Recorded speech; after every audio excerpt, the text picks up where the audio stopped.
प्यारो दाजुभाइ र दिदीबहिनीहरू, जय मसीह, नमस्कार। ख्रिसको सन्देश कार्यक्रममा सबैलाई स्वागत छ। आउनुहोस् हामी परमेश्वरको वचनबाट सुनेर आशिषित हुनेछौँ। आज हामीहरूको बीचमा धर्मशास्त्र बाइबल पाठ 1 पत्रुस 4 अध्याय 12 देखि 19 सम्म हेर्न गइरहेका छौँ। म हामी सबैको लागि पाठ गर्नेछु। प्रिय हो, तिमीहरूलाई पारख गर्ने अग्निमय परीक्षा तिमीहरूमाथि आइपर्दा केही अनौठो कुरा भए जस्तै तिमीहरू छक्क नपर, तर ख्रिसका कष्ट भोगमा सहभागी हुन रमाऊ, ताकि उहाँको महिमा प्रकट हुँदा तिमीहरू पनि आनन्दित र हर्षित हुन सक। यदि ख्रिसको नाउँमा तिमीहरू निन्दित भयो भने तिमीहरू धन्यका हौ, किनभने महिमाका र परमेश्वरका आत्मा तिमीहरूमाथि रहनुहुन्छ। तर तिमीहरूमध्ये कसैले पनि हत्यारा वा चोर वा खराबी गर्ने वा अर्काको कुरामा हात हाल्नेले झै दुःख नभोग।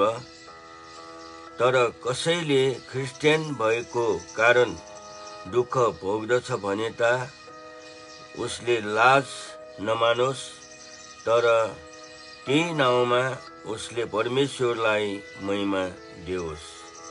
किनभने न्याय परमेश्वरकै परिवारबाट सुरु हुने समय आएको छ, र यदि यो हामीबाट सुरु हुन्छ भने त परमेश्वरको सुसमाचार नमान्नेहरूको अन्त्य कस्तो होला। अनि यदि धर्मी जनको उद्धार कठिनसँग हुन्छ भने अधर्मी र पापीको गति के हुने। यसकारण परमेश्वरको इच्छा बमोजिम दुःख भोग्नेहरूले भलाइ गरून् र तिनीहरूले आफ्नो आत्मामा विश्वास योग्य सृष्टिकर्ता कहाँ सुम्पुन्। यो परमेश्वरको वचन हो। प्रभुलाई धन्यवाद भएको होस्। आजको वचनको शीर्षक मैले यो राखेँ, यसरी भनिएको छ, दुःखमा ख्रिसको महिमा। प्रिय दाजु भाइ तथा दिदीबहिनीहरू, मसीह जीवन भनेको केवल आराम र आशीर्वादको बाटो मात्र होइन।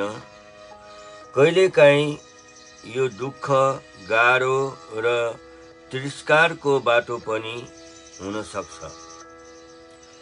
1 पत्रुस 4 अध्यायको 12 देखि 19 पदमा पत्रुसले हामीलाई सम्झाउँछ, यदि हामी ख्रिसमा छौँ भने दुःखको अर्थ पनि हुन्छ।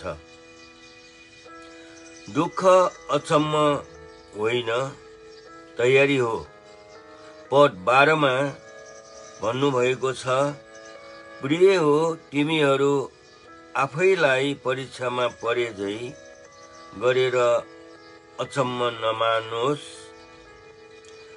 हामीले सोच्न सक्छौँ, म प्रार्थना गर्छु, म विश्वासी हुँ, मलाई किन यस्तो भयो।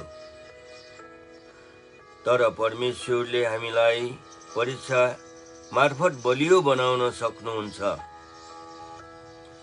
दुःख हाम्रो विश्वासको परीक्षा हो र छानिने प्रक्रिया पनि हो। ख्रिसको दुःखमा सहभागी हुनु गौरव हो। पद 13 र 14 मा यसरी भनिएको छ, ख्रिसको दुःखमा भाग लिएकोमा रमाऊ। जब हामी येशूको नाउँमा गाली वा अपमान सहन्छौँ, त्यो हामी धन्य छौँ भन्ने चिन्ह हो। पवित्र आत्माको महिमा हामीमाथि रहन्छ। हामी संसारका होइनौँ, हामी ख्रीष्टका हौं, त्यसैले संसारले हामीलाई अस्वीकार गर्छ। गलत कारणका लागि दुःख होइन। पद 15 र 16ले यहाँ भन्दछ, यदि कसैले चोर, हत्यारा वा दोषी भएर दुःख पाइरहेको छ भने त्यो लाजको कुरा हो। तर यदि हामी म क्रिस्चियन हुँ भन्ने कारणले दुःख पाइरहेका छौँ भने त्यो महिमाको कुरा हो।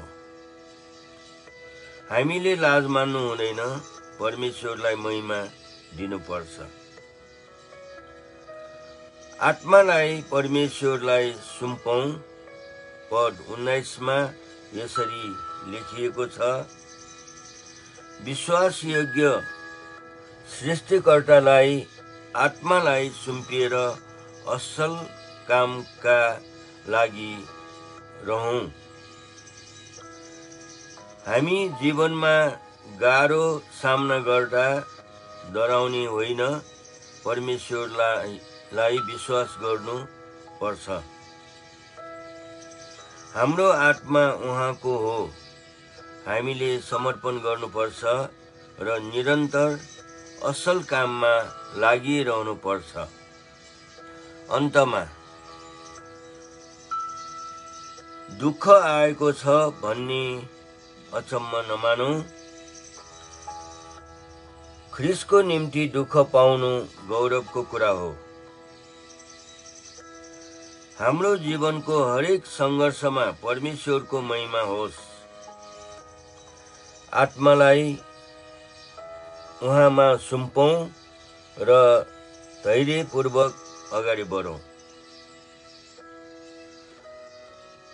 अन्तमा हामी प्रार्थना गर्नेछौँ। हे प्रभु, जब हामी दुःखको बाटोमा हुन्छौँ, हामीलाई विश्वासमा स्थिर बनाइदेऊ। तपाईमा हाम्रो आत्मा सुम्पन्छौँ, हामीलाई असल काम गर्ने सक्ने शक्ति देऊ। येशू ख्रीष्टको नाउँमा, आमेन।